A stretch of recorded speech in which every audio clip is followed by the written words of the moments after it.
parecida en relación al uso empírico de los antibióticos, que también un paciente crítico con sepsis inicialmente es un empírico, pero no es empírico, la palabra empírica no es, porque son decisiones pensadas, ¿no? Sopesadas, analizadas, entonces, pero sobre base, ¿no? Sobre el conocimiento. Ok, ya estamos grabando, ¿no? Entonces es importante que Entonces vamos a hacer la agenda. Y fíjense, los antimicrobianos, en especial los antibióticos, son masivamente usados en las unidades de cuidados intensivos alrededor del mundo. Hasta el 70% de los pacientes en UCI reciben terapia antimicrobiana empírica o definitiva por día. O sea, en un solo día, el 70% de cada 10 pacientes que están en la terapia, en la UCI, terapia intensiva, reciben antimicrobianos, ya sea en forma empírica o ya definitiva o documentada, ¿no? El volumen promedio de consumo de antibióticos en esta población ha sido estimada recientemente en 1.563 dosis diarias, definida, famoso DDD, por 1.000 pacientes días, y mira el intervalo de confianza.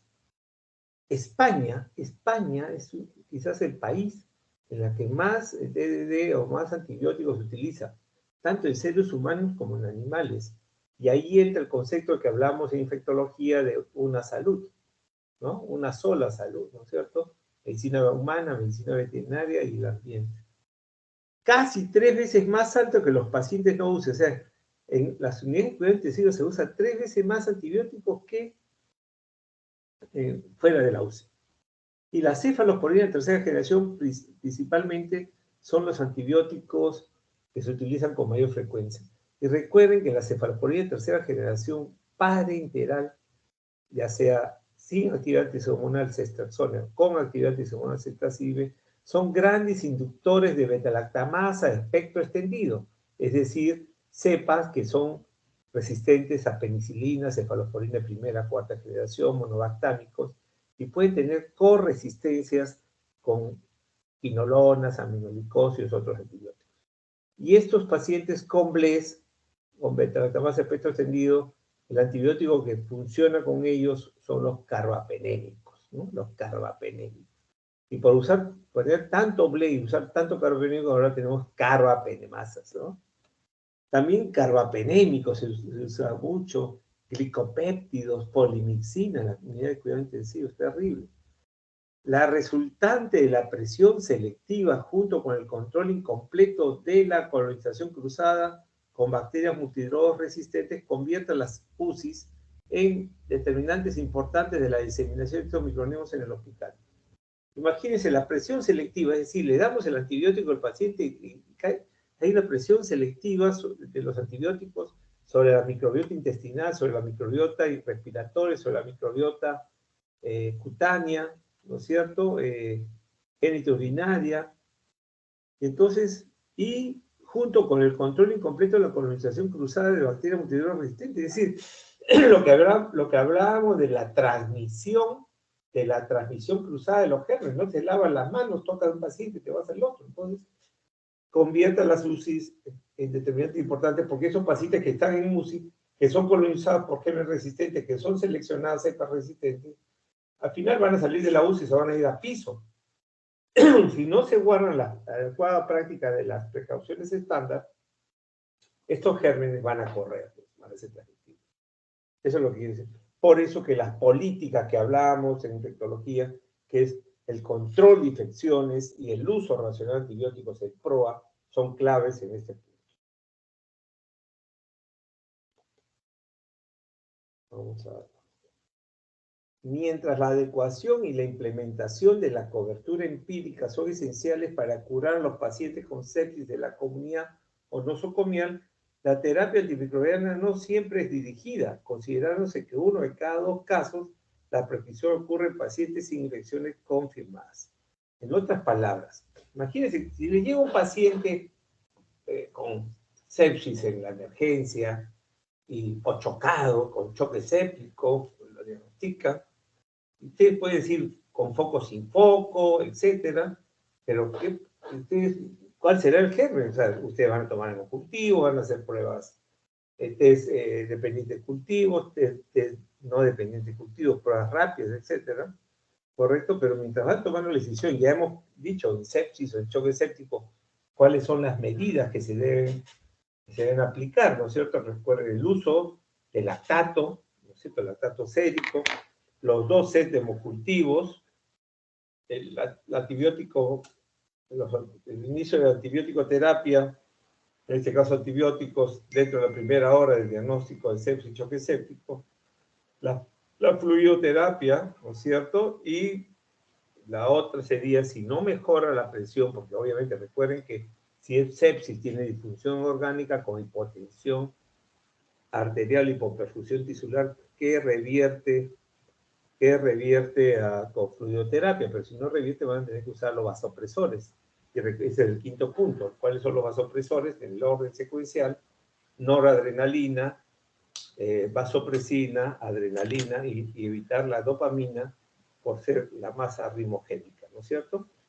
Entonces, fíjense, entonces, uno de cada dos quiere decir 50% de las veces los pacientes, o 50% de los pacientes que vamos a tener en estas condiciones de sepsis o choque séptico, van a quedarse como infecciones no confirmadas, ¿de acuerdo? Y las otras sí, entonces ahí es una buena cantidad, ya que ¿hasta cuándo? Si no lo podemos documentar, si la gente no está acostumbrada a tomar hemocultivo, si no dispone de hemocultivo, si no dispone de pruebas rápidas. Entonces también hay que saber en qué momento parar, ¿no? O descalar el espectro de los antibióticos, ¿sí? La descalación es insuficientemente considerada. La gente, menos me ven 14 días, 21 días, un mes, ¿no? Y no se sientan a evaluar, a ver, ya el paciente ya mejoró, los hemocultivos son negativos o no tenemos hemocultivos, el hemograma mejoró, clínicamente está mejor, quizás o bajamos, o descalamos el espectro, o paramos el antibiótico. Pues si no tenemos los números mágicos, 7 días, 14 días, 21 días, 28 días, ¿sobre qué vas? ¿Ok? Entonces necesitamos racionalizar nuestro pensamiento y necesitamos racionalizar el uso de los antimicrobianos.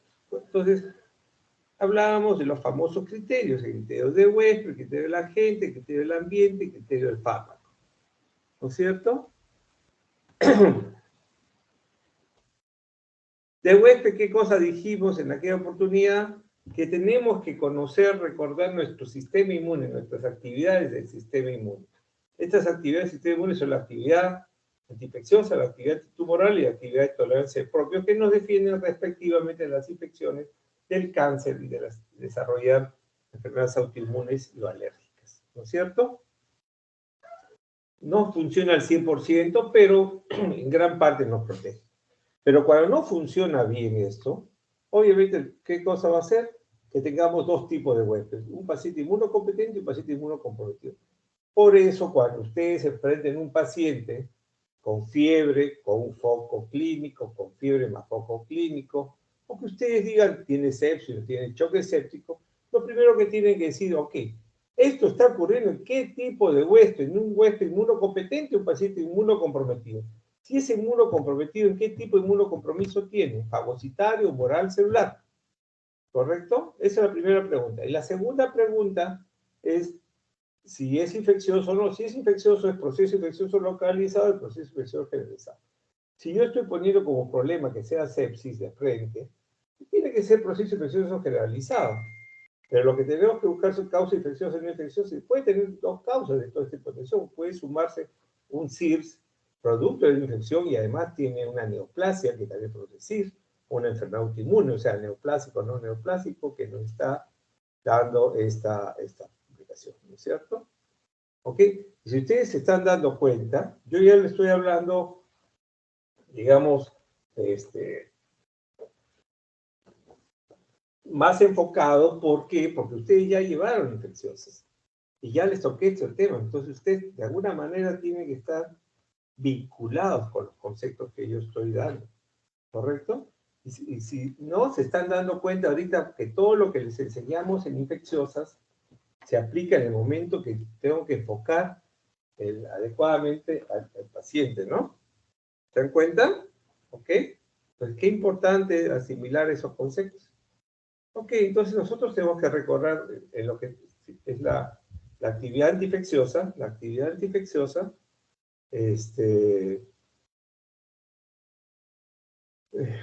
los componentes del sistema inmune, ¿no es cierto? El componente fagocitario, el componente humoral, el componente celular, ¿sí? Sabemos que la inmunidad celular es la encargada de las actividades del sistema inmune, del comandante general de las defensas, pero vamos a dividirlo de esta manera en cada uno independiente para entender mejor cómo actúa el sistema inmune para controlar, para enfrentar los diferentes tipos de microorganismos que existen. Entonces, los componentes fagocitarios, son las células fagocitarias, son los fagocitos. De los fagocitos tenemos los monocitos y los polimorfos nucleares. Y los polimorfos nucleares, los neutrófilos, son los más importantes, son nuestra primera línea de defensa. ¿No es cierto? Y esto nos defiende contra bacterias extracelulares no capsuladas y hongos levoriformes y planetos.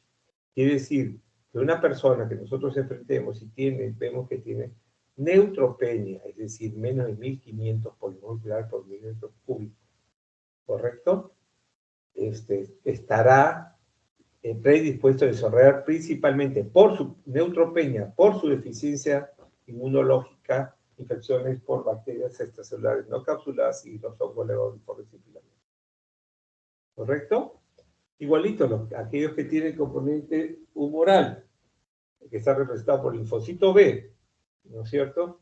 Que se transforma en célula plasmática mayormente y producen inmunoglobulinas, son microorganismos encapsulados, o capsulados, como dicen los españoles, ¿no es cierto? Y ahí recuerden que tienen neumococo, el hemófilos influenzae, el meningococo. Y la inmunidad celular está dada por linfocitos T, que sobre todo el linfocito T4, que es el comandante general de defensas, y se encarga de defendernos de microorganismos intracelulares, helmintos, ectoparásitos. Y los intracelulares pueden ser bacterias, pueden ser virus, de hecho son virus, hongos y parásitos. Entonces, siempre la pregunta es, ¿qué tipo de huésped estoy enfrentando? Inmunocompetente, inmunocomprometido, ¿y qué tipo de inmunocomprometido es? Además, tienen que considerar que para los agentes infecciosos no solamente es el factor inmune, sino el factor extrainmune o no inmune, ¿no es cierto? En los que tenemos los datos epidemiológicos, factores de riesgo, predisponentes, condicionantes, los viajes, las comidas, los estilos de vida, relaciones sexuales no protegidas, etcétera, etcétera. Y los procedimientos, haber estado hospitalizado, haber sido operado, tener un catéter óseo central, recibir infusión parenteral, drogas, etcétera, etcétera. Entonces, cuando llega el paciente, nosotros decimos, ok, esto es una infección, muy probable que sea una infección, ¿no es cierto? ¿Cómo está nuestro sistema inmune? Nuestro sistema inmune. Y la otra cosa, como dijimos, esto es la noxa, que puede ser infecciosa o no infecciosa, que se enfrenta a nuestro sistema inmune, y nuestro sistema inmune produce una respuesta inmune, una respuesta inflamatoria, que puede ser localizada o generalizada. Y esta generalizada se llama síndrome de respuesta inflamatoria sistémica. ¿Correcto? Entonces podemos poner en nuestro problema síndrome de respuesta inflamatoria sistémica. Nuestra primera pregunta, ¿en qué paciente se presenta inmunocompetente, inmunocomprometido y si es infeccioso? Y si es infeccioso, este síndrome de respuesta inflamatoria sistémica se llama sepsis. Sepsis, ¿cierto? Sepsis. Y si no es infeccioso, neoplásico, no neoplásico, ¿no es cierto? Entonces, de acuerdo de acuerdo a los consensos, que sabemos que hasta ahora hay 4 consensos, en el consenso 1 y 2, sepsis se definía como el síndrome de respuesta inflamatoria sistémica producto de un agente infeccioso documentado o altamente sospechado. ¿Correcto? Repito, se definía como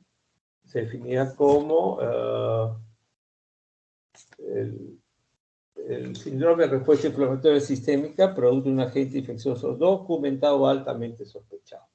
Y en esos momentos, sepsis o la causa infecciosa el SIRS de origen infeccioso tenía 4 niveles, ¿no? La sepsis severa, el choque séptico y la falla orgánica multisistémica. ¿No es cierto? ¿correcto? A partir del consenso de sepsis 3 y 4, se reafirma que solamente hay 2 niveles de infección. ¿No es cierto? Sepsis, en la que sepsis ya tiene disfunción orgánica desde el principio, ¿no? Lo que en sepsis 1 y 2 decía que no. Sepsis severa ya está incluido en sepsis. Entonces, obviamente, uno tiene que ser más agresivo en el manejo, ¿no es cierto? Y entonces, ¿cómo se define sepsis en estos momentos? Se define como la disfunción orgánica grave que compromete la vida, severa, producto de una respuesta inmune disregulada, anormal, frente a la infección, ¿no? Frente a la infección. Y choque, ¿qué sería? Sería una variedad, una etapa de la sepsis en la cual hay anormalidades celulares, metabólicas e inflamatorias, en las que, si en sepsis teníamos esta disfunción orgánica demostrada principalmente por hipotensión o hipoperfusión tisular, que responde a fluidoterapia, en el caso del choque séptico, ya hay una hipotensión y se necesita vasopresores, ¿para qué? Para mantener una presión arterial media de 65 más milímetros de mercurio y obviamente barrer el lactato sérico que está por encima de 2 milimoles por litro, ¿no es cierto? Esa es la idea. Entonces es muy importante que uno tenga este enfoque, ¿de acuerdo? Este enfoque. Entonces, sepsis y choque séptico. Entonces, mi diagnóstico de sepsis o de choque séptico sería punto de partida, o no tiene foco o tiene foco. Podría ser, ese foco lo llamamos punto de partida o nido de infección. ¿De acuerdo? Tenemos sepsis sin foco y eso es lo más difícil, pero la recomendación, ¿cuál es? Cuando usted tenga una sepsis que no tenga foco, considere el tracto aéreo digestivo. Si es el tracto aéreo digestivo, donde se va a incrementar la translocación bacteriana, entonces, ¿qué cosas van a ocurrir ahí? Bacilos gram negativos, aerobios enterobacteriales y no fermentadores, y anaerobios intestinales. Entonces, si el paciente no está chocado, y dependiendo de la sensibilidad de mis gérmenes en comunidad, yo podría utilizar de inicio antibióticos como piperacilina, tazobactam, o cefepime más metronidazol, porque cefepime cubre anaerobios intestinales y piperacilina, tazobactam, en no chocados, ¿de acuerdo? Estamos hablando de infecciones graves, estamos hablando de un paciente de sepsis, no con una infección localizada, no estamos hablando de sepsis o choque séptico. El choque séptico no, porque si es choque séptico, ya tiene que usar drogas que van a manejar mejor todos estos cambios hemodinámicos que ocurre en el paciente con choque séptico. Entonces, ¿qué usamos? Carbapenémicos mayores, meropenem, imipenem, asociado con gram positivo resistente, que podría ser vancomicina, ¿no? Entonces, recuerden eso, ¿no? Es muy diferente. Si yo tengo y eso es válido para la comunidad, dentro del hospital o fuera del hospital, para empezar. Pero ustedes tienen que, imagínense en un mundo multidrog resistente, en la que predomina las BLES, ¿no es cierto? Los BLES, además de espectro extendido. Entonces es muy probable que el piperacilina tazobactam no sea el antibiótico ideal. Y probablemente tengamos que empezar con meropenem o imipenem. Tremendo problema, ¿no? O imagínense en un mundo en el que hay KPC, por otro lado, entonces tendríamos que usar de arranque cestacina, vivactam.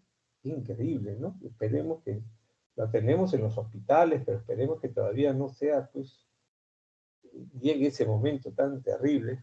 Y, imagínense, tenemos este tipo de pacientes en el hospital, y el hospital no cuenta con esa droga, si hay que pedir a la dama voluntad que compre. Y ustedes saben, si estamos hablando de sepsis, choque séptico, son horas, por cada hora que pierde, se agrega un porcentaje de mortalidad. Es terrible realmente, ¿no? Entonces, ¿cuáles son los puntos de partida? Si son puntos de partida, son pulmonares, tracto urinario, abdomen pélvico, cutáneos, y obviamente cada uno de estos focos tiene determinados gérmenes que pueden potencialmente ser los causantes. Además, si tuviera un catéter urinario, si tuviera un catéter venoso central, ¿no es cierto? Una prótesis, o puede ser óseo, puede ser cardíaco, en fin, múltiple, ginecológico, ¿no? Entonces, esto para lo que hemos estado conversando, tenemos el SIR, síndrome de respuesta inflamatoria sistémica, inmunocompetente, inmunocomprometido, falla fagocitaria, inmunidad celular combinada, infeccioso, no infeccioso, ¿no es cierto? En realidad, esta llave de infeccioso y no infeccioso debería estar más arriba, porque no pertenece a inmunocomprometido, ¿no? Sería, la segunda pregunta sería infeccioso o no infeccioso. Si es infeccioso, es sepsis, ¿no? Y si no es infeccioso, neoplasia o no. Eso es en relación al huésped. ¿Qué hay de la gente? La gente puede ser bacteria, virus, hongo, parásito. En el caso de las bacterias tenemos que recordar cocos, bacilos, gran positivos, gran negativos, aerobios, anaerobios, extracelulares, intracelulares, ¿no es cierto? Si producen endotoxinas, exotoxinas, ¿no es cierto? Si hay bacterias que son anaerobios facultativos, o sea, ya combinaciones, si patean con los dos pies, si son extracelulares, intracelulares. Entonces, ahí ya nos habla no solamente del espectro, sino también de las características del antibiótico que tiene que ver para llegar a los diferentes espacios. Por ejemplo, si es bacteriana, tiene que ser hidrosoluble la droga. Si germen intracelular, tiene que ser liposoluble, cosas así, ¿no es cierto? Y obviamente, las drogas tienen que ser bactericidas. Y hay un artículo que uno de sus compañeros va a discutir eso, ¿no es cierto? Los artículos diferencia entre bactericida y bacteriostático, ¿no? Fíjense, los cocos eran positivos, tenemos los estreptococos, los estafilococos, los enterococos, o los bacilos gram negativos aerobios, tenemos las enterobacterias, enterobacterales hoy día llamados, los no fermentadores, ¿correcto? Y cada uno pues, puede ser sensible, puede ser resistente, ¿no es cierto? Multidrogo resistente, extensamente resistente, pan resistente, recuerden lo que hablamos, los anaerobios por encima del diafragma, por debajo del diafragma, los hongos que pueden ser levauriformes, filamentosos, endémicos o dimórficos, y los, digamos, Nemositis girovesi, que sería el oportunista, pero todos se comportan como oportunistas, ¿no? Los virus que pueden ser virus ARN, los virus ADN, ¿sí? Y los parásitos pueden ser endoparásitos o ectoparásitos, ¿no es cierto? ¿Correcto? Entonces, eso es bien, bien importante. O el artículo que ustedes leyeron, uno de ustedes leyeron, que decía acarosis, y termina que esa acarosis, ¿cómo termina? En fiebre reumática, puede inducir glomerulonefritis post-citofógica, etcétera, ¿no? Por superinfecciones. ¿Qué cosa es una superinfección? Una encima de otra, o coinfecciones también podemos hablar, ¿no? ¿De acuerdo? Ahora, ¿qué más tenemos que aprender de la gente? O sea, es un estafilococo aureus, pero el estafilococo aureus puede ser oxacilino sensible, oxacilino resistente, ¿sí? Puede ser oxacilino sensible, oxacilino resistente. Y el oxacilino resistente puede ser comunitario o hospitalario, ¿no es cierto? Entonces, eso es el mecanismo de resistencia. ¿Qué mecanismo de resistencia?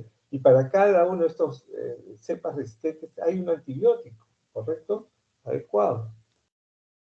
Yo tengo que saber cómo está mi comunidad sudamericana, latinoamericana, mundial, local, regional. Y tengo que tener mi mapa microbiológico. Por eso los hospitales tienen que estar equipados para tener y hacer los estudios necesarios. Recuerden estos acrósticos, ¿no es cierto? Escape en inglés, Enterococo faecio, Staphylococcus aureus, Clostridium difficile, Acinetobacter baumannii, Pseudomonas aeruginosa, enterobacterias, ¿no es cierto? Y todos pueden ser sensibles, pueden ser resistentes, ya hemos dicho, multidrogo, puede ser extensamente resistente, pan resistente, ¿correcto? Hay que conocer los mecanismos de resistencia de los bacilos gram negativos. En los gram positivos, ¿cuáles eran los mecanismos? Básicamente, los mecanismos son enzimáticos o alteración de los receptores de membrana. Y en los bacilos gram negativos, enzimáticos también, alteración de la membrana, no son porinas o alteración de los receptores, también bombas de flujo a nivel de citoplasma o alteraciones de los blancos a nivel de las organelas sobre el ácido nucleico. Entonces, fíjense que eso es muy importante. Nosotros tenemos que usar antibióticos y saber cuál es el mecanismo por el que funcionan los antibióticos y cuáles son los mecanismos de resistencia de los bichos potenciales que tenemos, y si mejor están identificados o documentados en nuestra comunidad. Los mecanismos de resistencia más importantes en el mundo en la actualidad son mecanismos de resistencia enzimáticos. ¿Y cuáles son las enzimas más frecuentes en el mundo? Son las beta-lactamasas de espectro extendido, las famosas BLE. Las BLE, recuerden que hacen que la cepa, por ejemplo, Escherichia coli, Klebsiella, Proteus mirabilis, Salmonella, ¿sí? Produzcan estas enzimas las hacen resistentes a penicilinas, a cefalosporinas de primera hasta cuarta generación, monobactámicos que es la Astronan, y puede haber corresistencia a otros antibióticos, quinolonas, aminoglucosa. ¿Por qué? Porque este mecanismo de resistencia se transmite por plásmidos. Plásmidos son estos transportadores que pudieran llevar el ácido nucleico de mecanismos de resistencia, las llevan de una bacteria a otra, y puede ir no solamente del mecanismo de resistencia BLE, sino de otros, que se llaman corresistencia. El ANC son cefalosporinasas, también son beta-lactamasas, y lo vemos más, por ejemplo, en los AMSES. ¿Se acuerdan los AMSES? Que hacíamos en clases, AMSES, ¿no? Aeromonas, Morganella, Pantoea, ¿no es cierto? Providenza, Citrobacter, Enterobacter y Serratia, por ejemplo, ¿no? Y si llamamos MySpace, mi espacio, Yersinia, ¿no? Las Yersinia. Entonces, estos dos se manejan principalmente y se combaten con carbapenémicos mayores, principalmente, ¿no? En infecciones severas. Y las carbapenemasas, en las carbapenemasas tenemos las carbapenemasas, la KPC, tenemos las metalobeta-lactamasas y tenemos las oxacilinasas, que ahí sí necesitamos, pues, a ese grupo de antibióticos para combatir estas infecciones, otros tipos de antibióticos más complejos. ¿Ok? Entonces, esto es lo que hablábamos del ANC. Y fíjense cómo está la tasa de BLE en Latinoamérica, miren, por ejemplo, ¿no? Somos los más altos de Latinoamérica. Y Klebsiella pneumoniae con el Medio Oriente, estamos con la diferencia que el Medio Oriente tiene plata para hacer mundiales, miren los estadios que ha hecho, y miren nosotros, ¿no es cierto? Miren cómo está la prevalencia de BLE en Latinoamérica, en México, Escherichia coli, pneumoniae, es un desastre por entre 30 y 60%. Vamos a buscar Perú. Perú dice 27, 46%, Klebsiella pneumoniae 70%, es decir, y tenemos que utilizar, entonces, carbapenémicos, y por eso, ¿qué cosas se generan? Carbapenemasas, ¿correcto? Entonces, tenemos acá las enterobacterias resistentes a carbapenemasas. Entonces, tenemos una Klebsiella productora de carbapenemasa, la KPC. Fíjense cómo están los... en otros países latinoamericanos, ¿cómo estamos en Perú? 33%. Horroroso, pues, horroroso. ¿Eh? ¿Cómo está la Pseudomonas multidroga resistente? ¿Qué dijimos? Pseudomonas multidroga resistente, ¿qué cosa es multidroga resistente? Si yo tengo 10 categorías de antibióticos sensibles para Pseudomonas, si tengo 3 o más que son resistentes, es multidroga resistente. Entonces, ¿cómo está Latinoamérica? Campeones mundiales, Argentina, ¿no es cierto? Somos la Argentina. Y miren cómo está Perú, 40% de nuestras Pseudomonas son multidroga resistentes. ¿Qué drogas tendríamos que darle acá?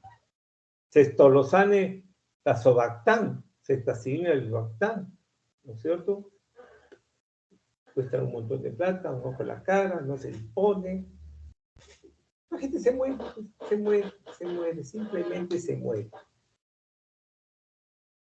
Y así de todo el Baumani, que estamos, que no tenemos nada cuando está multidroga resistente, viene a estar Latinoamérica. Latinoamérica es lo máximo en resistencia. ¿De acuerdo? Está dando el cefidericol, que es una cefalosporina, hidrófora, o sea que usa el mecanismo del ingreso del hierro a la célula para ingresar, pero obviamente tiene sus limitaciones. Hay otros antibióticos, hay que comenzar a mezclar, a combinar antibióticos, es un gran problema. Entonces, hemos visto el agente, hemos visto el huésped, hemos visto el agente, y vamos al ambiente. El ambiente El dato epidemiológico, los procedimientos invasivos, los estilos de vida, los factores de riesgo, los alimentos, en qué trabajo, mis costumbres sexuales, ¿no es cierto? Viajes, etcétera, ¿no? Factores de riesgo para bacterias multivirus resistentes, comorbilidades avanzadas, tipo de infección, estadios hospitalarios prolongadas, el uso de procedimientos invasivos, exposición a antibióticos previa, colonización de cepas multivirus resistentes, epidemiología local. Y por último, el fármaco, ¿no? El fármaco, que siempre hemos recordado, farmacocinética, farmacodinámica, la farmacocinética, lo que el cuerpo le hace al fármaco, lo absorbe, lo distribuye, lo metaboliza y lo excreta, ¿correcto? Entonces, yo administro el antibiótico y todo ese proceso hasta llegar al órgano blanco, eso se llama farmacocinética. Y cuando ya está en el órgano blanco, esa concentración que llega es la acción sobre el bicho y la acción sobre el órgano blanco o el organismo en general, ¿no es cierto? Lo que se espera es que esa concentración que llegue mate al bicho que está en el órgano, ¿no es cierto? Que alcance buenas concentraciones en el órgano blanco y pueda matar al bicho, que también el bicho esperemos que sea sensible. Pero por el otro lado, esta concentración puede producir daño en el órgano blanco o daño a nivel sistémico, ¿no? Toxicidad, ¿no es cierto? Esa es Entonces es muy importante dentro de las características de los antibióticos, hemos dicho, si es una bacteremia o a nivel intersticial, la droga tiene que ser hidrosoluble. Y si es gérmenes intracelulares, tiene que ser liposoluble, ¿no es cierto? Es decir, tiene que atravesar la barrera, la membrana, y eso habla que estos antibióticos que son liposolubles tienen mayor volumen de distribución, tienen que ir a mayor compartimento, si llegar a más compartimentos, y esto es el compartimento intracelular. Ahora, cuando nosotros damos tratamiento antibiótico para sepsis y choque séptico, usamos una droga, usamos dos drogas. Si yo pienso que tiene bacterias y hongos, en caso de neutropenia febril, así combinamos, ¿no es cierto? Hay un artículo que va a leer uno de sus compañeros sobre la combinación de los antibióticos. Y también va a hacernos recordar los conceptos que yo estoy mencionando de cómo usar apropiadamente los antibióticos. Hay otro artículo. Entonces tenemos recuerden lo que hablamos en terapéutica, la terapia adecuada, la terapia inadecuada y la terapia óptima. La terapia adecuada significa el antibiótico adecuado, la dosis adecuada, la vía adecuada, el intervalo adecuado y la duración adecuada, ¿no es cierto? Entonces, si no se cumplen estas características, es una terapia inadecuada. Pero lo más importante es la terapia óptima. La terapia óptima es lo más importante, o sea, que encaja perfectamente para las características del paciente y las características del bicho, en el sentido donde, por ejemplo, si yo tengo un estafilococo aureus a nivel pulmonar, ¿no es cierto? A nivel pulmonar, y podría ser sensible a la daptomicina, pero la daptomicina cuando llega al pulmón es inactivada con el surfactante. Así que por más sensible que sea, no puede ser. Si es un MARSA, podría ser una vancomicina, un glicopéptido, sí, pero no es lo mejor las concentraciones que podría usar el linezolid. Linezolid es una oxazolinona y llega muy bien al pulmón, se concentra muy bien, se mecha con MARSA. Otro que podría echarse con MARSA sería ceftarolina, que es una cefalosporina de quinta generación. ¿Qué pasa si yo tengo una bacteremia por catéter venoso central, lo que se llama bacteremia primaria? Tengo que ser una droga hidrosoluble. ¿Qué tendría que ser? Ok, si no hay otro compromiso, solamente en bacteremia, puedo darle glicopéptido, vancomicina, podría dar el daptomicina, que es un lipopéptido. Ahora, si yo tengo una neumonía y secundariamente hay una bacteremia, preferible es darle drogas que lleguen bien al pulmón primero. ¿Por qué? Porque el pulmón es el que está alimentando la bacteremia. Entonces yo le daría el linezolid, yo le daría ceftarolina y obviamente se va a controlar, digamos, si controla el foco pulmonar, se va a controlar el foco bacteriémico, ¿no? Ok, vamos a dar algunos ejemplos. Ya hemos dicho en ble carbapenémico, existe una menor mortalidad, eso está claramente demostrado frente a otros antibióticos. Las quinolonas no deben usarse para BLE. No deben utilizarse para BLE, ¿de acuerdo? Mayor riesgo de mortalidad. Mayor riesgo de mortalidad. Y otra cosa es bien importante. Cuando usamos quinolonas, se ha visto que las quinolonas seleccionan MARSA, seleccionan BLES, seleccionan enterococo vancomicino resistente y seleccionan Clostridium difficile. O sea, cuando usamos estas drogas pueden seleccionar que aparezcan más de estos bichos, más de estos mecanismos de resistencia, así que mucho cuidado. La antigesiclina es bueno para BLE, pero en pacientes, las BLE en los tejidos, porque tigesiclina no se concentra bien en sangre, sino en partes blandas, y también tigesiclina sería muy bueno para MARSA, en partes blandas, en partes blandas.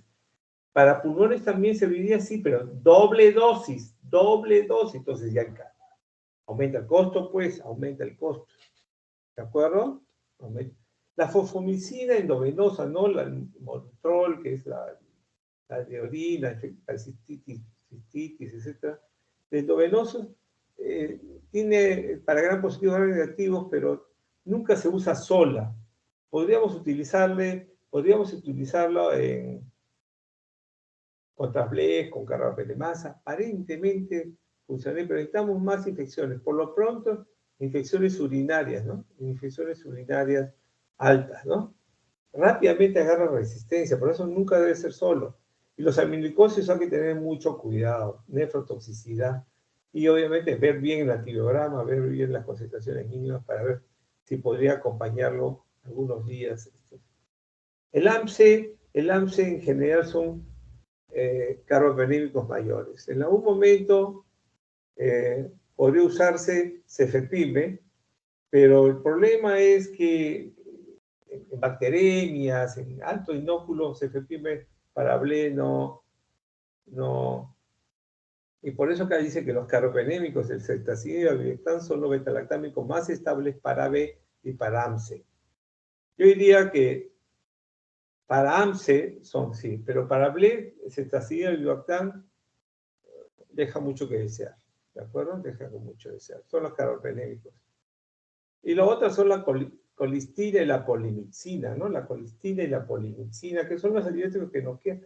Pero realmente en el caso de colistina no sabemos ni la dosis. Es tóxica, nefrotóxica, es cara. Y es una prodroga de la polimixina. Por lo tanto, no sabemos cuánto se va a... Entonces, deberíamos no utilizarla, pero para eso necesitamos tener una alternativa. Pero esa alternativa cuesta, pues, si no la tenemos. Entonces, por eso que nos obligan a utilizar colistina para las cepas resistentes. Los aminoglucósidos ya hemos dicho, tigesiclina también hemos combinado. En el caso de carbapenemasas, tendría que ser terapia combinada, pero en realidad no. Mucho que se fosfomicina igual. ¿Ok? Estos son los neos, lo que hablamos de los neos inhibidores de beta-lactamasa, los de segunda generación, avibactam, bavobactam y relebactam, ¿no es cierto? Todas llegan a KPC, pero la avibactam se lo come porque tiene además oxacilinasa, ¿no? Y en el caso de acetacida, avibactam y relebactam le pegan. Pero sobre todo acetacida y avibactam es con la que se gana mayor campo, ¿no es cierto? Recuerden que cetacida y avibactam básicamente es para KPC, ¿no? Infecciones para KPC, carbapenemasas. Si yo tengo métalo betalactamasa, ¿qué utilizaría? Astronan con avibactam, pero todavía eso no está aprobado ni comercializado. Entonces, ¿qué uso yo? Cetacida y avibactam más astronan. ¿Correcto? El astronan le pega a la metalobetalactamasa, y la metalobetalactamasa es patera con los BLES, con las BLES, y los BLES se comen la astronan. Entonces, lo que yo tengo que inocular, no el primero o simultáneo, pero otros dicen primero, es el ceftazidime-avibactam para que neutralice a los beta-lactamasas y el astronan luego pase y destruya a la cepa productora de metalobetalactamasas. Hay que tratar de ingeniárselas, ¿no? En el caso de multidrogas resistentes hay que mirar muy bien el antibiograma, Pero la droga, la cefalosporina más poderosa contra Pseudomonas aeruginosa ya no es estacidina, es cestolosano, ¿no? Cestolosano, ¿correcto? Cestolosano. Estas drogas son sumamente caras, sumamente caras. Hay nuevas drogas, pero ahí está el astronado y Bactán que les decía, el ciferocol también, pero realmente están fuera de nuestro alcance por mucho tiempo, ¿no? Por mucho tiempo. Entonces debemos usar lo mejor posible lo que tengamos, ¿no? Entonces es muy importante las recomendaciones, lo que hablábamos, el programa de control de infecciones y el programa de optimización de uso antimicrobiano probado, ¿no es cierto? Entonces, ¿cuáles son las lecciones aprendidas para llevar a casa? Determinar el tipo de huésped, eso es fundamental. Conocer la epidemiología microbiológica local, evaluar la severidad de la infección y los factores de riesgo, documentar microbiológicamente el diagnóstico clínico, usar terapia apropiada, terapia óptima, evitar uso de terapia de amplio espectro, disminuir la mortalidad, disminuir costos de estadía hospitalaria, disminuir la presión selectiva. Primo non cede, primero no hacer daño, eso es fundamental. ¿Ok? Muy bien. Preguntas, por favor. Preguntas. Preguntas. ¿Hay preguntas? Delegada, ¿alguna pregunta? ¿Está claro? Sí, doctor. Ok. Entonces, este es digamos, la charla introductoria y vamos a ir tocando diferentes segmentos de esta charla. Vamos a reforzarla y con los artículos vamos a reforzarla.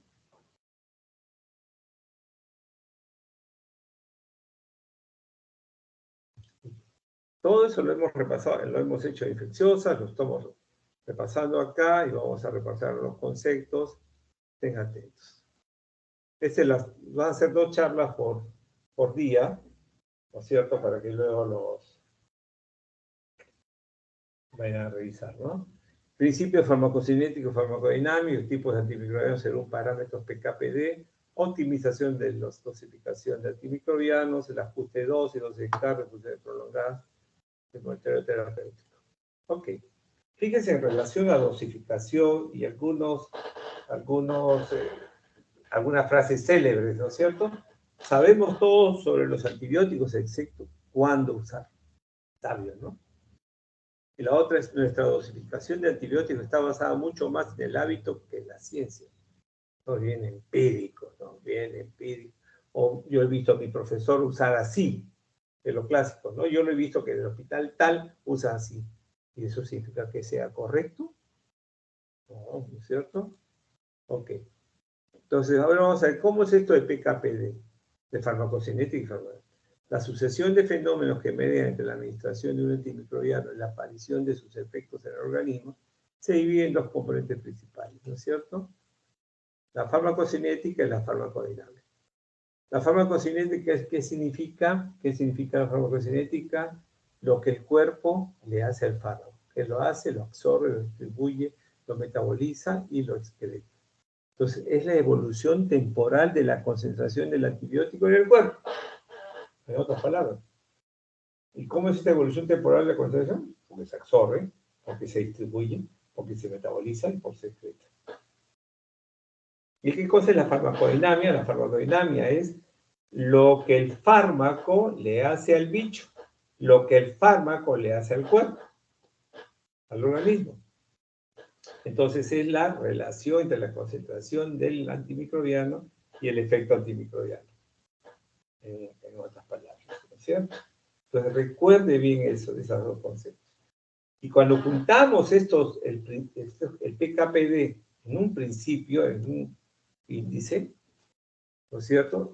¿Qué cosa es el PKPD? Es la relación entre estos 2 parámetros que puede ser utilizada para diseñar la posología más adecuada de los antimicrobianos para nuestros pacientes. Entonces, ¿cuál es el objetivo? Aprovechar racionalmente las características de la droga a fin de optimizar los resultados terapéuticos y prevenir el desarrollo de resistencia. Es sacarle el máximo provecho a cada uno de los fármacos que utilicemos. Entonces, fíjense bien los conceptos básicos. Yo le doy una dosis de un antimicrobiano. Este antimicrobiano, cuando yo lo administro, va a haber una concentración versus el tiempo del suelo. O sea, la concentración que va a tener el antibiótico y el tiempo que permanezca en el suelo. Y eso va a depender mucho de la absorción, de la distribución, de la metabolización y de la eliminación. Eso es la farmacocinética. Entonces, con estos 4 pasos, voy a tener 2 situaciones de concentración versus tiempo.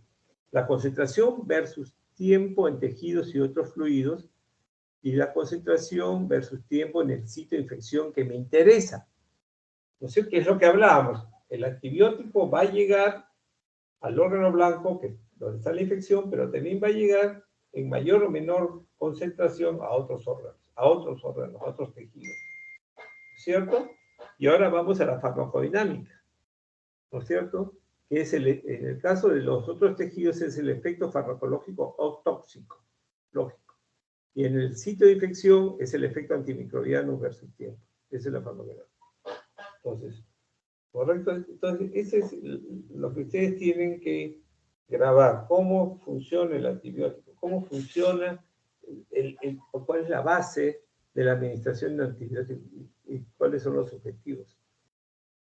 Se habla de concentraciones, entonces tenemos varias concentraciones, ¿no? La concentración inhibitoria mínima, la concentración bactericida mínima, la concentración preventiva de mutantes, el efecto postantibiótico. Vamos a ir a decir. Pero la más importante para nosotros, y más fácil, menos trabajo, es el MIC, o sea, el zinc. Idealmente deberíamos usar la concentración bactericida mínima, pero lo trabajamos con MIC porque es más fácil, menos difícil, menos complicado. La concentración preventiva mutantes es alcanzar ciertas concentraciones, no necesariamente que sería la concentración inhibitoria mínima, pero sería una concentración en la que disminuimos o evitamos generar cepas resistentes, cepas mutantes, ¿no? Y el efecto postantibiótico, ¿qué significa eso? El efecto postantibiótico significa que yo tengo un MIC, ¿no es cierto? Y cuando la concentración del antibiótico está por debajo del MIC, el golpe ha sido tan fuerte que las bacterias todavía no se replican. Normalmente deberían por debajo del MIC comenzar a replicar, pero todavía no tienen. Entonces hay antibióticos que tienen esa peculiaridad de golpear tan fuerte a la bacteria que no le permiten replicación, que nos permiten darle intervalos prolongados, porque esos antibióticos también tienen una semivida más prolongada. Ya esto lo hemos conversado. La concentración preventiva de mutantes significa eso, ¿no es cierto? O sea, quizás no sea la mejor concentración bactericida, todavía faltaría alcanzar, pero por lo menos asegura que no haya cepas resistentes, se desarrollen cepas resistentes.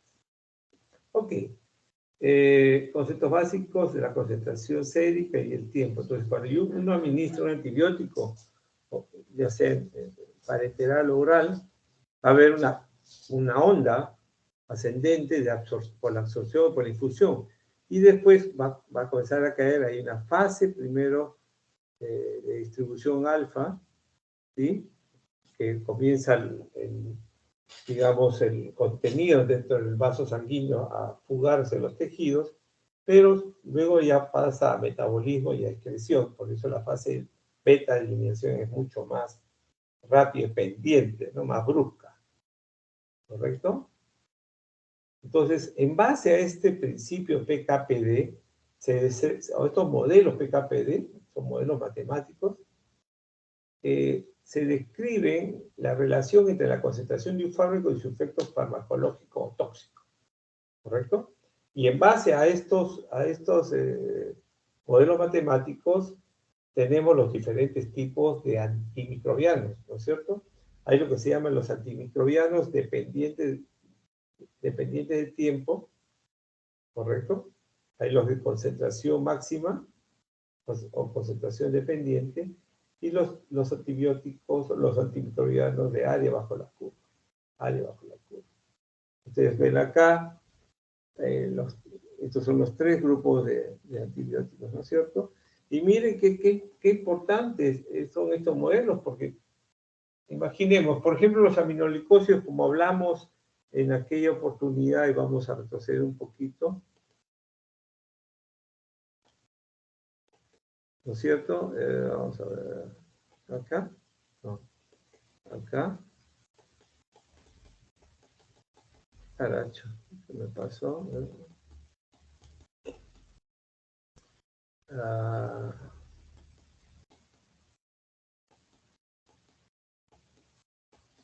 acá está, ¿no es cierto? Bueno, entonces, fíjense, tiempo sobre MIC, ¿no es cierto? Tiempo dependiente, ¿no es cierto? Entonces, si yo tengo MIC, es un MIC 90, o sea que el 90% de las bacterias son comprometidas. Entonces, ponte que sea 1. Entonces, yo administro los betalactámicos. Entonces, yo infundo el betalactámico cada 8 horas, por ejemplo. Cada 8 horas. Así mándala. Ponerle cada 8 horas. Entonces, para sacarle el máximo provecho a su actividad bactericida, ¿no es cierto? La idea es tiempo dependiente. Entonces, significa que yo tengo que alcanzar en cada intervalo, en cada administración, se dice que yo tengo que alcanzar concentraciones en doble o el cuádruple del MIC 90, ¿sí? Y que ese doble o cuádruple tiene que mantenerse en 50, entre 40 y 70% del intervalo, pongamos 50. Entonces, si el intervalo es de 8 horas, 4 horas. Entonces, la pregunta es, ¿cómo hago para que un antibiótico cumpla con esos requisitos? Entonces, o administro el antibiótico más seguido, o lo pongo en infusión continua, o hago lo que se llaman las infusiones extendidas. Es decir, los antibióticos, en lugar de infusión clásica de 30 o 60 minutos, algunos son infusiones de 3, otros son infusiones de 4 horas. Las infusiones más seguidas haría que le ponga más antibióticos y correr costos y toxicidades. Las infusiones continuas, prepararlas en un solo frasco, la estabilidad del producto. Entonces, lo más aconsejable son las infusiones extendidas, ¿no es cierto? Recuerden que no son para todos los antibióticos, son para condiciones de sepsis, de choque séptico, ¿no es cierto? Para condiciones muy graves, esta forma de administrar. La otra concentración es máxima. La concentración es máxima significa que antibióticos como aminoglicósidos por 24 horas, yo le pongo en un solo bolo, pues de 30 a 1 hora, le pongo y obviamente va a llegar un pico. En ese pico va a matar, o sea, su acción bactericida va a matar. Entonces, ¿cuánto es ese pico? Si el MIC 90 es 1, 8 a 10. Entonces, tendría que marcarme MIC 8, MIC 10. Y en ese alto, después ya cae. ¿Correcto? La amicacina, por ejemplo. ¿Correcto? Y el anterior, que podría ser meropenem, podría ser cefepime, etc. Y el tercer grupo de antibióticos sería área bajo la curva. El área bajo la curva generalmente lo que te pide es dosis de carga y luego la dosis de mantenimiento. ¿Sí? Pero el área bajo la curva lo que te dice es el mayor tiempo de exposición, sea por encima del MIC o por debajo del MIC, porque estas drogas tienen mucho efecto postantibiótico. ¿Qué dijimos del efecto postantibiótico? Que a pesar que el MIC esté por debajo de la concentración del MIC 90, todavía el golpe ha sido tan fuerte que no se reproduce. Entonces, vean que el interior está teñido. Entonces, buscan máxima exposición del antibiótico al bicho. ¿No es cierto? Esos tenemos los glicopéptidos, por ejemplo, las polimixinas. Entonces, acá creo que dosis de carga y luego uso mi dosis de mantenimiento. ¿No es cierto? Por ejemplo, si yo le doy la dosis de carga y en la dosis de mantenimiento, ¿cuánto? Por intervalo. Si yo ese antibiótico le doy cada 8 horas, a las 8 horas le doy. Si es a las cada 6, a las cada 6 horas. Si es la administración normal cada 12 horas, a las 12 horas. ¿De acuerdo? Recuerden, glicopéptidos, polimixinas, área bajo la curva, ¿sí? Dosis de carga y tiempo dependiente, infusiones prolongadas y carga, concentración máxima, dosis total. Ahora, cada vez hay más tendencia a usar los betalactámicos con dosis de carga en pacientes graves. ¿Sabes cómo manejar un área bajo la curva? Sí, ¿no es cierto? Sin embargo, todavía no es una costumbre, pero gana fuerza. Mientras tanto, ustedes manejen como le estoy diciendo. ¿Ya? ¿Ok? Entonces ya dijimos, los antibióticos tipo 1 son la concentración máxima, ¿no es cierto? Los dos son área bajo la curva y el 3 son tiempo dependiente, ¿no? Tiempo dependiente. ¿Ok? Permítame un ratito, permítame. Ya, no, ya. Ok, ya se resolvió. Ok. Otro concepto que es importante para confirmar que todo está yendo bien es el monitoreo terapéutico de drogas, o sea, medir los niveles. Generalmente se mide en la concentración máxima y el área bajo la curva. Y también se va a chequear, lo que yo decía, cada vez con este concepto de simulación de Monte Carlo, los tipos dependientes, ¿no? Ahí lo que está la cara. Cada vez se está... Y fíjense, si yo mido mi pico sérico inicial con los aminoglucósidos, o sea, concentración máxima, si yo logro alcanzar, por ejemplo, más de 5 microgramos por mililitro, por decir, se muere menos gente. Se muere el 2% y sobrevive el 98%.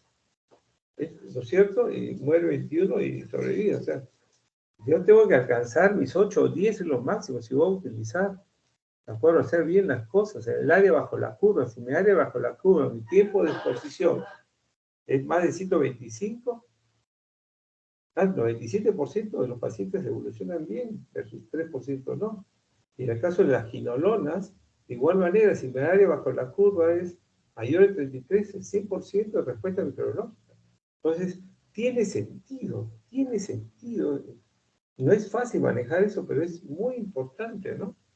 Y luego, bueno, la parte de los betalactámicos, ya es un poquito más complejo que lo vamos a obviar, pero tenga en cuenta que en algún momento es una alternativa, ¿no es cierto? ¿Qué hay en las características de los antimicrobianos? Ya dijimos de los hidrofílicos o hidrosolubles y los antibióticos lipofílicos o liposolubles, ¿no es cierto? Entonces, ¿cuáles son los hidrofílicos? Los betalactámicos, tenemos la penicilina, la cefalosporina, los carbapenémicos, los monogaltámicos, los glicopéptidos y los aminoglicosidos.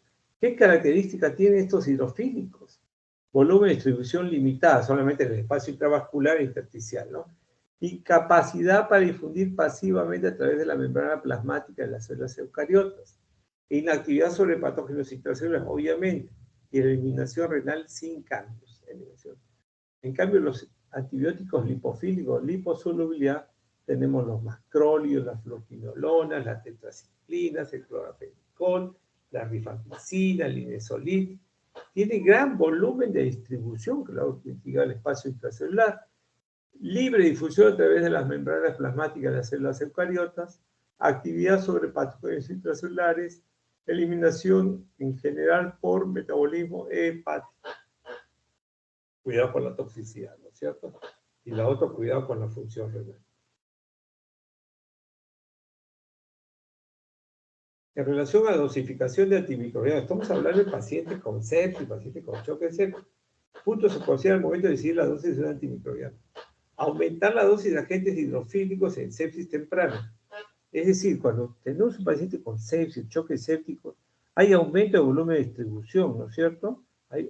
Entonces necesitamos dar dosis máxima del antibiótico. Si un antibiótico, digamos, se puede dar 8 gramos diarios, nosotros en una infección moderada manejamos 3 o 4 gramos. En pacientes con sepsis, pacientes con choque séptico, se da dosis máxima. ¿Por qué? Porque se va a diluir, se va a llenar de agua los compartimentos y se va a diluir.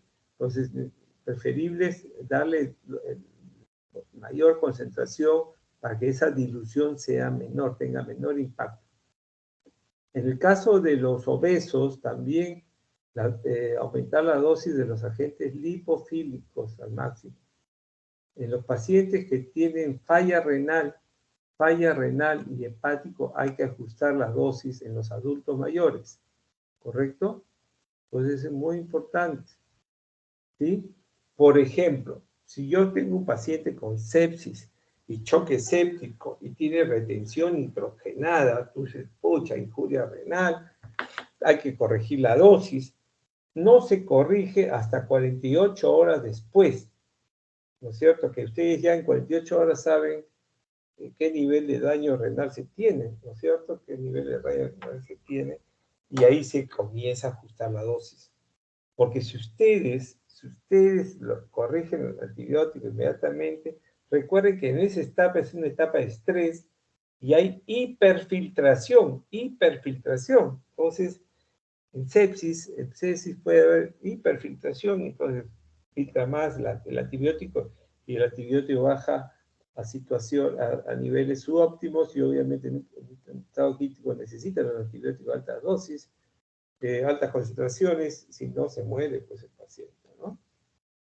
La otra es la dosis de carga, y esto es para en los áreas bajo la curva. Está demostrado que necesitamos para agarrar, digamos, lo que se llama en aeronáutica la velocidad crucero, o sea, llegar a la altura máxima de vuelo para luego mantener una velocidad adecuada, para llegar más rápido en una situación de shock séptico. Entonces necesito, o sea, dosis de carga y luego se da las de mantenimiento, ¿no es cierto? ¿Ok? Pero aquí me había pasado un slide, creo, ¿no es cierto? Me parece que no lo expliqué. Acá, ¿no?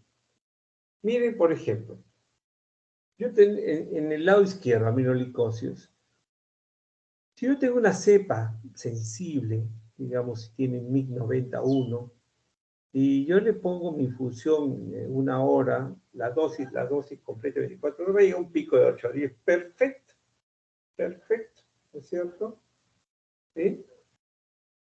Si yo, aminoglicosis, por eso, el área bajo la curva, ¿no? El área bajo la curva, glicopeptido, fluoroquinolonas, macrólidos, daltomicina, estreptograminas, ¿sí? En un paciente con área bajo la curva, eh, es la exposición, ¿no es cierto? Si es sensible, por encima y por debajo. El problema es que sea resistente. Entonces, ahí sí la exposición va a ser un problema. Pero estos son áreas bajo la curva. Estas son las drogas que ustedes pueden dar en situaciones, no todas, ¿no? No todas, pero son áreas que son áreas bajo la curva en situaciones graves, ¿no? Y el otro es el tiempo dependiente, que principalmente son beta-lactámicos, linamicina, ¿no? Linezolid también podría ser, linezolid también, ¿correcto? ¿Ok? Solamente eso.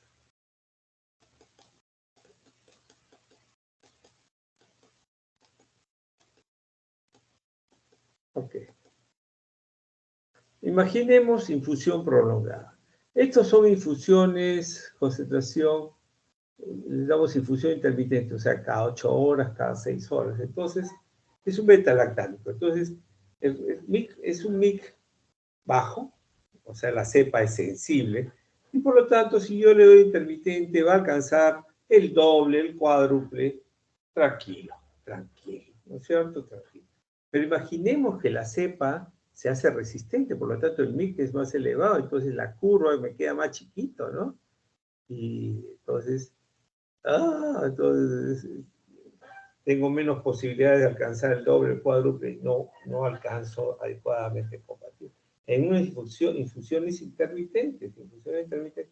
Por eso algunos usan las infusiones continuas, pero la estabilidad del producto, o las infusiones extendidas, como mencionamos, ¿no es cierto? Extendidas, ¿para qué? Para alcanzar más del 40%, ¿no? ¿Correcto? Y con infusiones continuas, pero mantendrían siempre en mayor o menor grado por encima. Pero las extendidas o prolongadas, infusiones 3 o 4 horas, podría manejarse. Estas infusiones prolongadas reducen la mortalidad y sobre todo se usan carbapenémicos, beta-lactámicos y cefalosporinas de tercera edad. cefalosporina de cuarta generación principalmente, y también penicilina de espectro ampliado, ¿no? Lo usamos con penicilina, lo usamos con piperacinato azobactam, lo usamos con cefepime, lo usamos con meropenem. La infusión de imipenem es de 1 hora, no más, ¿ah? No, es inestable, ¿correcto? Y lo que se ha visto es que le sacamos el máximo provecho al antibiótico de acción bactericida y obviamente se reduce la mortalidad, ¿no? Entonces, estas infusiones prolongadas, ¿en quiénes vamos a utilizarlos? En pacientes críticos, en pacientes con infecciones por microorganismos con MIC cercanos al punto de corte, tratamiento empírico en pacientes con sospecha de infección multidrogresistente, pacientes inmunocomprometidos, y también, obviamente, en el caso de la vancomicina, usar siempre el área bajo la curva, ¿no? Las drogas que más utilizamos para el monitoreo terapéutico de drogas en los antibióticos son los aminoglucósidos y la vancomicina, ¿no es cierto? Ok. Entonces, este es un programa de optimización del uso de antimicrobianos, es un aplicativo muy gratuito, se llama ProAnet AP, lo pueden encontrar en Apple, es gratuito y los puede orientar sobre antimicrobianos, calcular la función renal, los scores predictivos de multiresistencia, severidad, planillas de cálculo, todo, ¿no es cierto? Comentarios finales, los estudios farmacocinéticos y farmacodinámicos nos han demostrado que una misma dosis no es apropiada para todos los pacientes. No, cada uno, ¿no es cierto? Es diferente. Cada uno hace su propia enfermedad, cada uno metaboliza la droga, o es más sensible o menos sensible a la droga. Resulta necesario adecuar la dosis de cada paciente tomando en cuenta la severidad de la infección y los parámetros PK/PD para lograr el mejor resultado terapéutico. La evidencia actual nos muestra que para ciertos antimicrobianos es necesario considerar dosis de carga, infusiones prolongadas y monitoreo terapéutico de drogas. ¿Correcto? ¿Estamos? La validación diaria por parte del farmacéutico clínico de los tratamientos antimicrobianos permite identificar oportunidades para el ajuste de dosis, prevenir interacciones medicamentosas y detectar precozmente eventos adversos. Ahí está el equipo PROA, que tiene que haber un farmacéutico clínico, correcto, que nos ayude. Entonces, es un trabajo multidisciplinario. Ok, muchas gracias. Preguntas, por favor. Preguntas. ¿Hay preguntas? Ya hemos dicho que no hay pregunta tonta, hay tonto que no pregunta. ¿Alguna pregunta? Por lo menos alguien que me diga, entendí, fueron entendibles las charlas, fueron muy complicadas, yo no estudié bien infectología, estaba en la calle en los conceptos. A ver. López Vargas, ¿qué nos puede decir?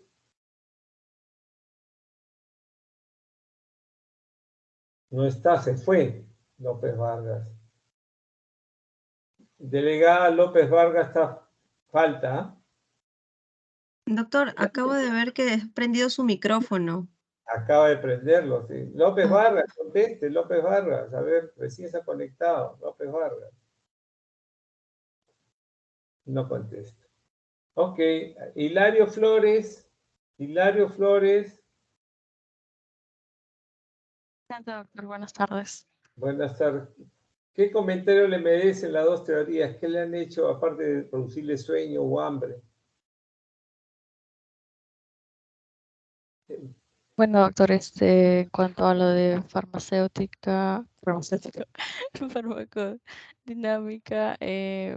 bueno, es un tema, la verdad, para mí muy complejo, muy extenso, lo cual definitivamente luego de esta clase pues voy a también seguir repasando, ¿no? Para que pues la información se me quede más consolidada también.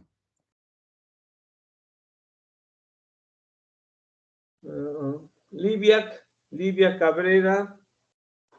Presente, doctor. ¿Qué puede comentarnos, por favor? Bueno, sí, la parte que voy a tener que repasar más creo que es la parte de donde habla de los tres tipos de antibióticos, ya sea tiempo dependiente, concentración dependiente y el de área bajo la curva, porque es algo que me ha sido un poco complicado de entender y voy a tener que repasar sobre todo esa parte de ahí, porque el resto sí lo entendí, el resto de los conceptos sí creo que estaban entendibles. Ujú.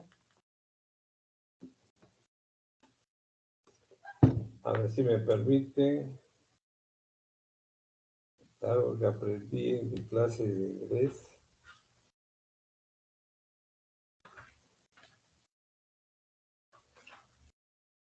A ver. Los anglosajones usan un término que se llama learn by heart. Learn by heart, o sea, aprender por corazón, ¿no es cierto? Es aprender de memoria. Hay cosas que hay que aceptarlas, hay que tener fe también, ¿no es cierto?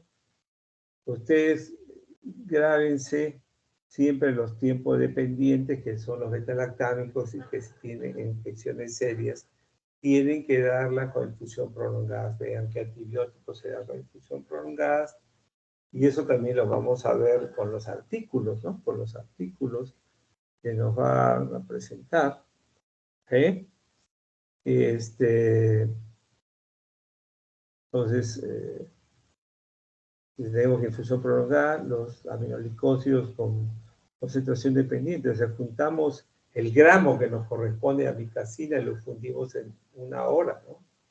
¿Correcto? Y el área bajo la curva, la vancomicina con su dosis de carga, y ya les dije que el intervalo entre la dosis de carga y la de mantenimiento va a depender de cómo se administra la banco. Cada 8 horas, cada 12 horas, cada 6 horas, ¿no es cierto? Y eso tiene que aprendérselo, pues, o sea, como concepto. Después, si quiere, ya lo entienden de otra manera, ¿no es cierto? Pero tienen que saber eso. Entonces, en paciente con sepsis, en paciente con shock de sepsis. ¿Ya? Así es. Sí, sí. Ok. Delegada, ¿me puede contestar? ¿O ya se fue? Sí, doctor, aquí está. Ok. Entonces, estas son las dos teorías. Si no hay preguntas, porque la idea es que comencemos la discusión, pero nadie quiere discutir, nadie quiere preguntar. Eso dejo constancia en la grabación. Es algo que alguien quiera lanzarse ahorita. Lo dejamos hasta el día jueves, ¿le parece? Sí, doctor. Muy bien. Jueves Entonces, 29. jueves 29, la segunda clase. ¿Ya tomó lista todavía? En el Excel que usted me ha dado los días, ahí he puesto para el 27, el 29, el 3 y el 5. Ya, los días, Eh, todos han ahora asistido. ¿Quién faltó? ¿Quién faltó? aquí veo en la reunión 35 asistentes. Muy bien. Entonces, vale. Sí, doctor. Muy bien, les pone P a todos.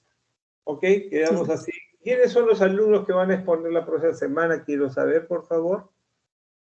Ujú. Estamos organizándonos por orden de lista. Sí. Son los primeros 4 de la lista, serían los compañeros Flores Portocarrero Wendy, Floriano Infantes Juan Carlos, Flores Chuquimango Richard y Gamboa Nampa Leslie. Ya le mando también al WhatsApp los que van a exponer. Muy bien, doctor. Entonces, ustedes lo que tienen que hacer es leer su artículo y presentarlo, ¿no es cierto? Como lo hacían en el curso de infecciosas, bien, lo más importante, cada uno tiene 1 hora para presentar, ¿no es cierto? Cada uno tiene 1 hora. Y el resto, vamos a hacer 2 artículos. Cojan un artículo y hagan un ensayo de ese artículo. Cada uno de los que no van a presentar. Y eso, de acuerdo, va a ser una nota y obviamente va a haber preguntas y vamos a preguntar a los 35 y lo vamos a evaluar. Va a haber diferentes oportunidades para que tengan puntajes. ¿Correcto? ¿Está claro la explicación? O sea, los 4 van a hacer su artículo y van a presentar PowerPoint Y los otros que no les toca presentación conmigo, van a coger un artículo y van a hacer un ensayo de ese artículo, no menos de 2 páginas, y ahí sí le reduzco a espacio y medio, a espacio y medio. ¿Estamos de acuerdo, delegada? Sí, doctor. Doctor, ¿apertura una carpetita para poner ahí los ensayos o...? Claro, en su carpeta ahí, Ok, en archivo, ¿no? En archivo. Perfecto. sí, doctor. Ok, muy bien, muchas gracias y nos vemos, Dios mediante, el jueves 29. Gracias, hasta luego. Muchas gracias, doctor. Que tenga buena tarde. Bueno, Hello, doctor, gracias. Hasta luego. Gracias, doctor. Gracias, doctor. Buenas tardes. Gracias, doctor.